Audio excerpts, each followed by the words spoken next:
Hello students, my name is Purushottam Vishnu Bhandare. I am Project Officer at Tata Institute of Social Sciences, Mumbai. We will be discussing about the gravity model for migration. The gravity model is a key model of any spatial and interaction analysis in the subject matter of geography, demography and other social sciences.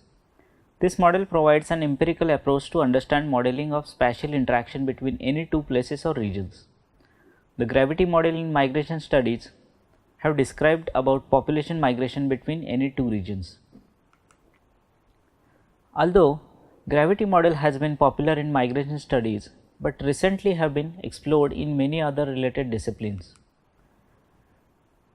Let us see at use of gravity model in internal and international migration. A simple gravity model is an identical way of describing patterns in migration flows. It links with the population of one area to another area and also deals with the flow of inward and outward migration. However, advanced version of model that includes systemic and dynamic effects combined with many push and pull factors and spatial spillovers is a relatively underexplored topic. Although according to Piras 2016 and Aldashev 2014, the model can also be extended to include other variables of interest known to influence migration flows such as income, unemployment rate, migrant stocks, climate and so on. According to Ravenstein 1885, 1899 and Zip 1946, the starting point of the gravity model of migration is the assumption that migration is driven by the attractive force between migration source and destination location and impeded by the cost of moving from one country to another country. Greenwood in 1975 and Bojas in 1989 hypothesis that people migrate if the expected earning exceed the cost of the move, using distance as a proxy for the cost of migration, and their latter work proposed a model of immigration taking into account set of variables in the host and destination country, influencing the size and the composition of immigration influx, economic performance, immigration policies, political orientation and education levels.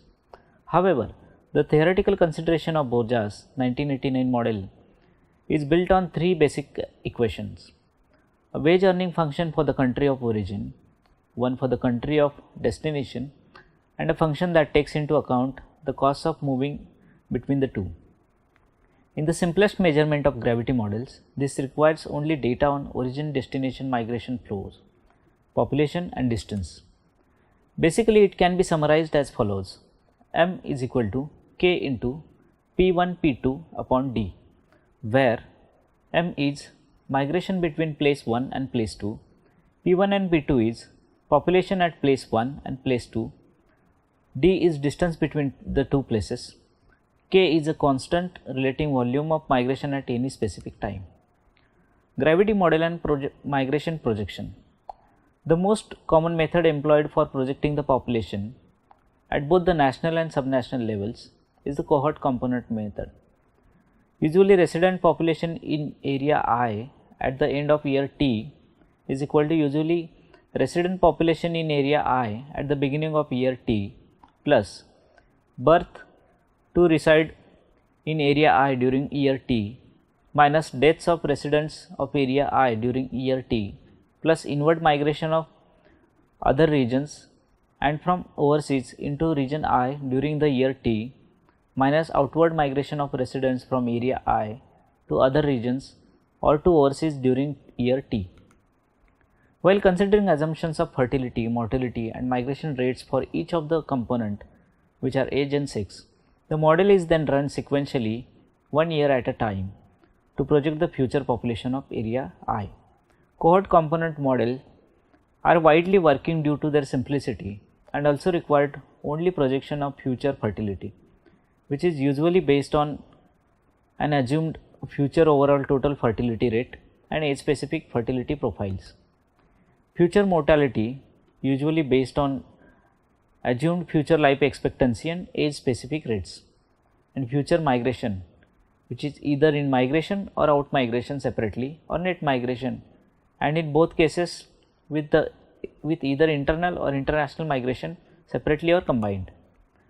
Gravity models offer a way of explicitly capturing the influence of the source and destination of in-migration and out-migration respectively. However, this is important because end users of population projections are increasingly concerned about their nature of forecasting and want comfort that models are capturing the underlying dynamics of the population change in their areas. We will look at gravity model and tourist flow. The gravity model is also widely used in both national and international tourism and trade flow.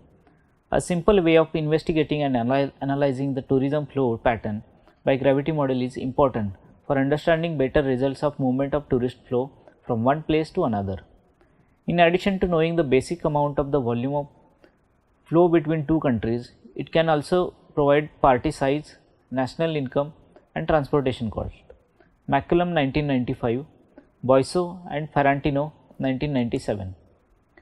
More accurate and significant results may be obtained by using variables such as climate, temperature, vegetation, etc. in gravity model. Gravity models have achieved representative success in clarifying various types of inter-regional and international flows, including migration, tourism flow, commuting and international trade. Cheng and Wall 2004. While considering the gravity model for analysis of tourist and trade flows among various countries, these both have treated as origin and destination. However, that particular emphasis on tourist flow with other independent variable including the different characteristics of the origin and destination of the country and may be either fixed or varying by the purpose of the study. However, basic tourist flow gravity model relates with other variable provide a comprehensive information about the trip that includes related to origin specific, destination specific and between origin and destination relationship. Now we will look at gravity model and migration behavior by John van der Kamp 1977. He talks about recruiting and migration of decisions of the individual. The basic assumption that migration decisions are related to jobs, the recruiting decisions of a typical firm and migration decision of a typical individual will give an aggregate migration function of the gravity type. This job oriented migration takes place in a situation which will be characterized as stationary state. The stationary state can be seen as an equilibrium state in which only certain people types of dynamic change such as labor force entry or withdrawal are allowed to take place. Other dynamic phenomena associated with the growth of the one region and the decay of the are ruled out.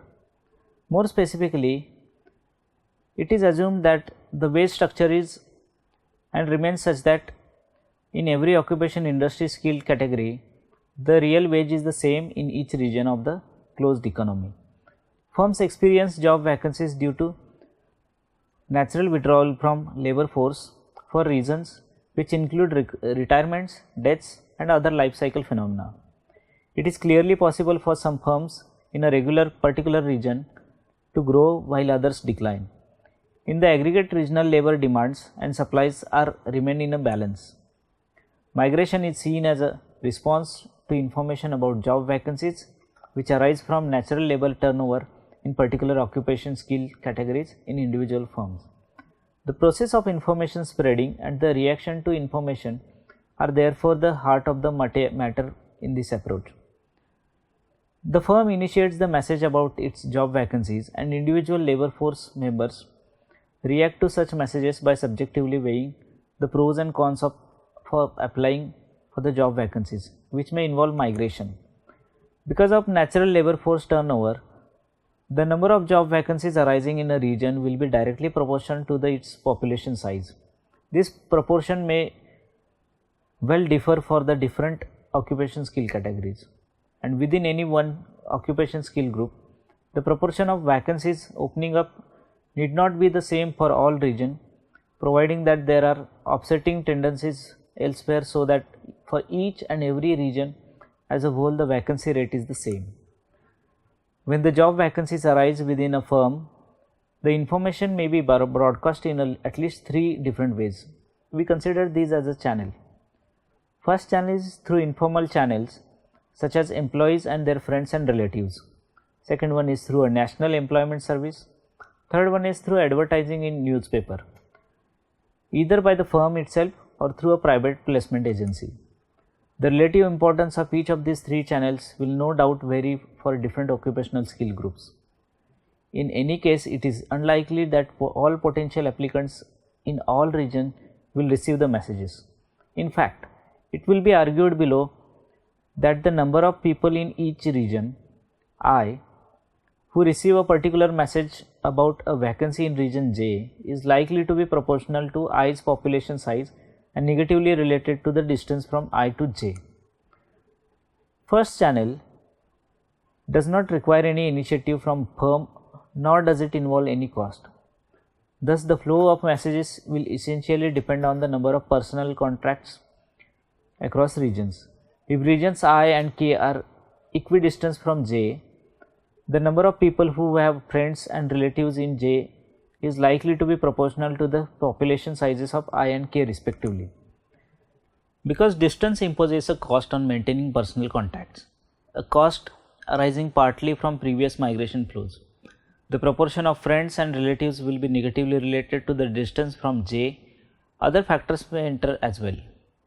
In a bilingual country such as Canada, the number of personal contacts in another region is likely to be a function of its language composition. But such cultural influences on the flow of information will be ignored in what follows.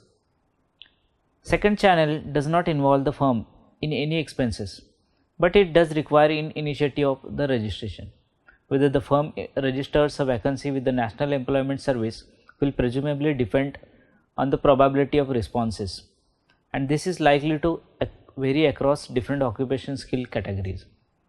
Once a vacancy has been registered, notices will be posted in a number of branches of the National Employment Services. The distribution of these notices will again vary with the probability of responses, which, it will be argued below, will be negatively related to the distance. If the number of branches located in any region is roughly proportional to the population size, then the proportion of people thus notified will be the same for all equidistant regions. We will come to the third channel, which requires initiative and allocation of the funds from the firm. The decision to advertise will presumably only be made if the responses anticipated from the channels, first and second, are just to be inadequate. The extent to which the firm's advertising will be geographically concentrated will vary by occupational skill categories. Broadly speaking, advertising will be more concentrated on the home region if there are many firms employing the same type of labor. Thus, for professional manpower, a firm may well advertise nationally, while for certain type of unskilled labor, it may only advertise in the home region of the firm. If we assume that for a particular occupation skill category, the costs of advertising vacancies are proportional to the size of labor market to be reached, then if distance is ignored, the firm will allocate its advertising effort across regions in proportion to their respective populations. Again, distance enters as a negative factor, since advertising in far distant regions will generally evoke smaller responses. We now look at the reactions of individuals in I when they receive messages about job vacancies in J. Initially, it is assumed that the total cost of migration is borne by the individual, not the firm. Under these circumstances, there are only two types of individuals who would consider applying for the job vacancies in J. First one is those who have strong preference for being located in region J rather than I, a preference strong enough to overcome the effort and cost of migrating. And the second one is those who anticipate an increase in income as they are currently unemployed or underemployed and searching for higher skill jobs within region I. The behavior of first group is very straightforward. Their real income is I and J will exactly be same by definition, since they stay in same occupation skill category. For some reason, these individuals have developed a preference for region J, which is strong enough to make them bear moving costs. Since most people have strong preference for the home region, we expect to find only a small proportion of I's population in this group. Young people will probably be predominant because they have smaller moving cost and they have not to be developed strong social bonds and family ties in the home region. If the distribution of population in terms of their preferences for region J is the same for all non-J regions, then the proportion of I's population applying for vacancies in J will diminish with distance, since moving costs increase the cutoff preference level. Therefore, we can conclude that the information channels work in such a way that only some proportion of region I's population will receive messages about vacancies arising in region J, and that this proportion will vary negatively with the distance between I and J. In any practical work, the measured effect of distance on migration flows will be weighted average of the different effects of distance in different occupation groups. If the quantitative effects of the distance are different for different occupational groups, because of the offering treatment of moving costs, then in order to obtain stable migration distance relationship, we have to assume that the composition of migration in terms of those groups does not vary. For this purpose, it will help if the treatment of each occupation group is roughly the same everywhere. Fortunately, human capital theory provides some great generalizations in this connection. In this theory, a distinction is made between general and specific investment in human being. We can relate to Baker 1964. At the one extreme in general investment occurs when the individual can reap the reward and the firm cannot. Under these circumstances, the individual should and generally will bear the cost of the investment. At the other extreme, the reward of the specific investment can only be reaped while the individual is working within the firm, but the individual can impose a capital loss on the firm by leaving its employment. Under those circumstances, the individual and the firm are expected to share the cost of investment, with the share dependent on expected rate of labor turnover. If there is little chance that the individual leave the firm, then firm will bear the lion's share of the investment cost. Obviously, most forms of human investment include migration are somewhere on the spectrum between those two extremes. The crucial element in the analysis of who pays for the investment is the expected rate at which individual will leave the firm. This will in turn to a large extent depending on the number of firms present in the same region employing a particular type of labor. Thus, if there are few firms employing labor in particular occupation skill category in any of the regions, then we expect the same firm to bear larger part of the moving cost than the same in case of many firms in the region. It is interesting to note that in many professional, managerial and technical occupations, the firm often pays for moving costs, while the case many unskilled and semi-skilled occupation, the individual migrant is expected to shoulder the cost of the moving. Since the distribution and concentration of firm with regard to most occupations is likely to remain constant, particularly in our stationary state economy, we may expect a migration distance relationship to be quite stable. We can see gravity approach has entirely in terms of migrant responding to the appearance of job vacancies. As a result, the model is not necessarily well suited to explain the behavior of migrants who do not seek jobs. An example in point is the case of retired people who move to warmer climate.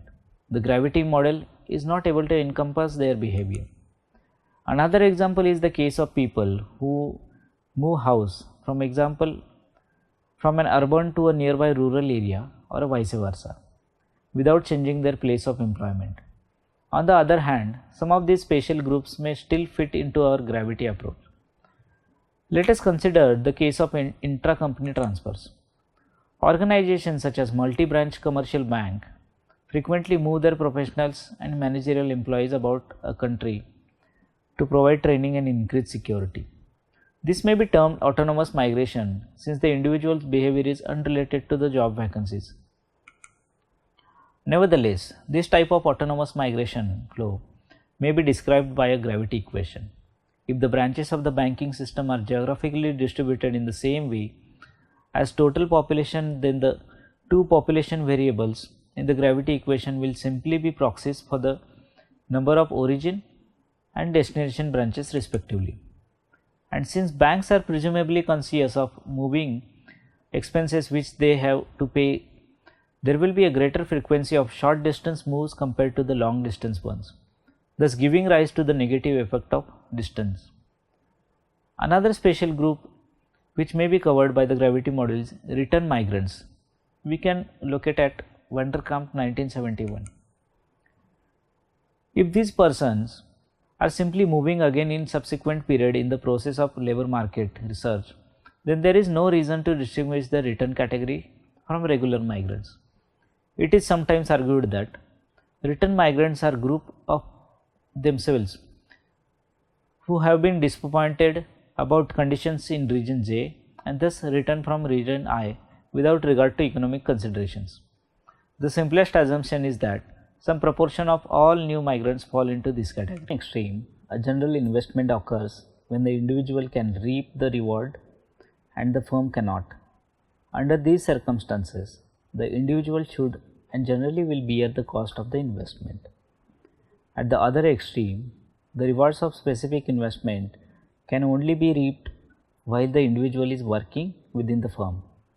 But the individual can impose a capital loss on the firm by leaving its employment.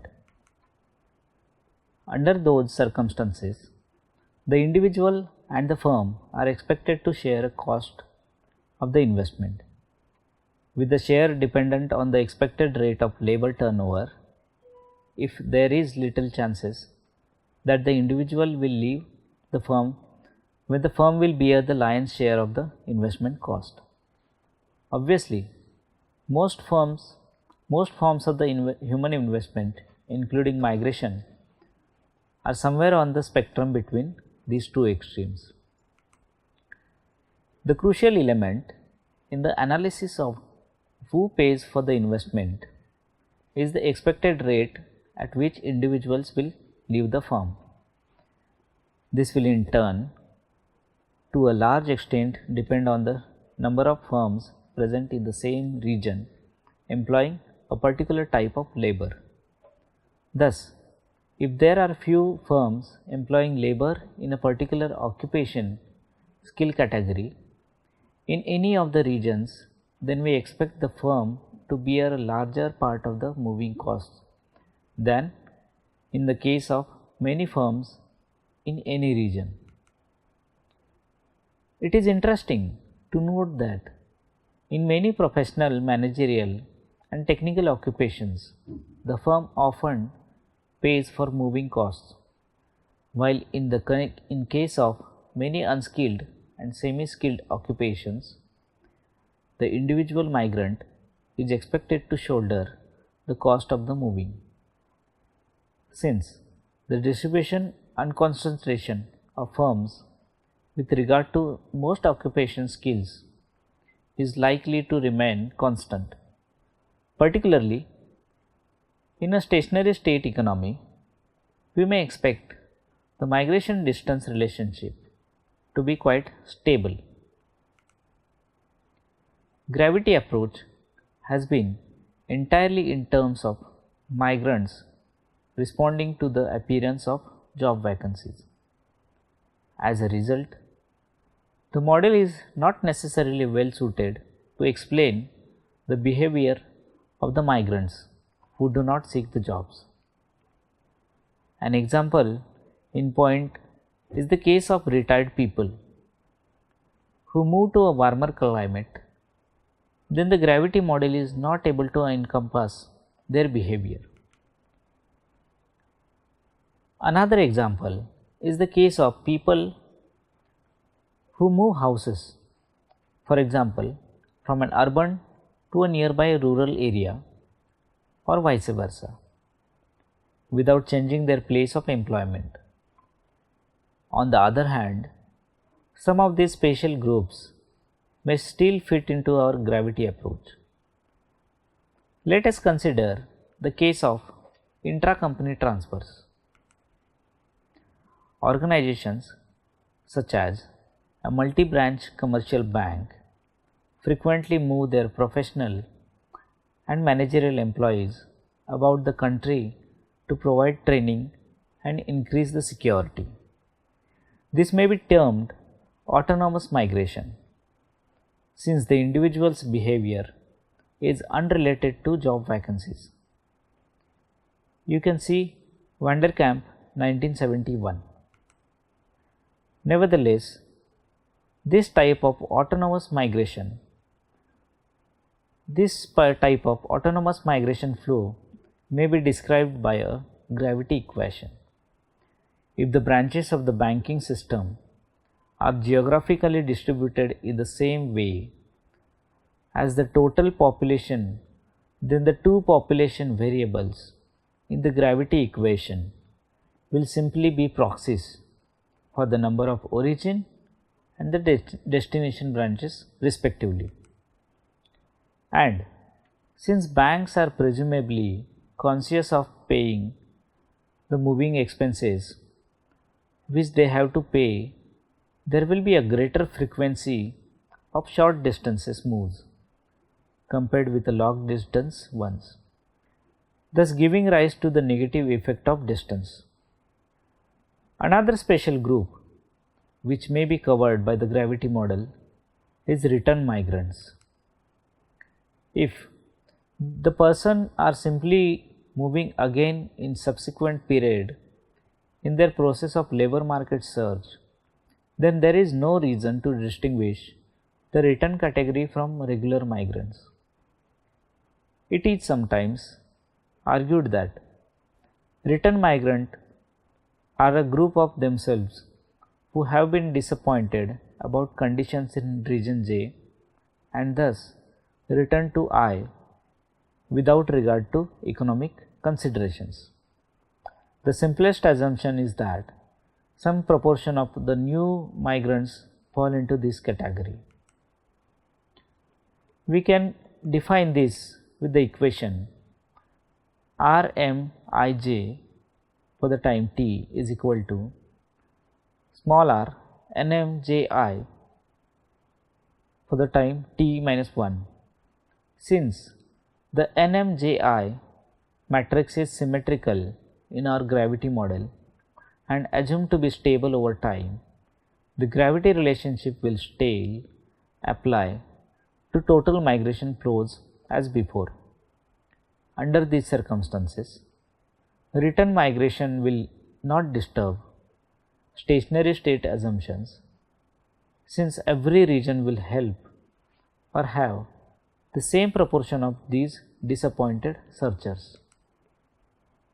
It may be concluded that the gravity specifications survives a number of changes in assumptions about the incidence of moving costs and the inclusion of number of special groups such as company transfers and return migrants. On the other hand, it is clearly necessary to maintain the stationary state assumptions in order to obtain our simple gravity of formulation, since otherwise the introduction of additional variables will be necessary. Thank you.